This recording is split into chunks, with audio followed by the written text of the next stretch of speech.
ঘুমাইতেছে আরামে, আরামে ঘুমাচ্ছে ডক্টর ইউনূস এখন।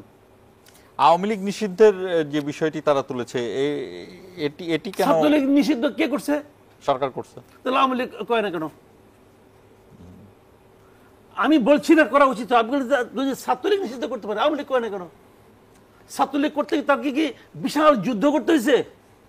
একটা আদেশে নিষিদ্ধ করে দিয়েছে, নির্বাহী আদেশ। ঠিক হয়েছে কি বেঠিক হয়েছে সে আলোচনা কিন্তু আমি করছি না।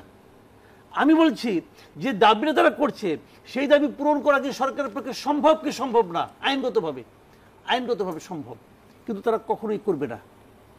করবে না এই কারণে, কেন করবে না সেটা আমি বলি। করবে না এই কারণে, এই করাটাকে পৃথিবীর কেউ মানবে না।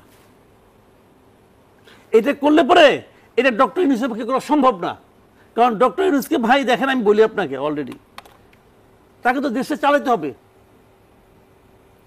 আমেরিকা এখন মোটামুটি কিন্তু নাই, আপনি জানেন কিনা যাই না, বাংলাদেশে অনেকগুলি প্রতিষ্ঠান কিন্তু বিদেশি এনজিও তারা কিন্তু বন্ধ, কেয়ার টেয়ার সব বন্ধ হয়ে গেছে। কিন্তু কেয়ার সব বন্ধ, কিন্তু গত মাসের 24 তারিখ থেকে সব বন্ধ। ট্রাম্প দায়িত্ব নেওয়ার পর থেকে সব বন্ধ হয়ে গেছে। ইউএসআইডি থেকে যা যা আসতো সব বন্ধ।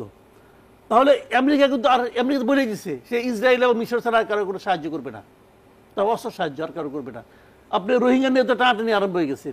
তার টাকাটা আসবে থেকে ইউরোপ থেকে। ইউরোপিয়ান কান্ট্রিগুলো কোনো পলিটিক্যাল পার্টি নিষিদ্ধ করলে সেটাকে মানবে না, আপনি নিশ্চিত থাকেন।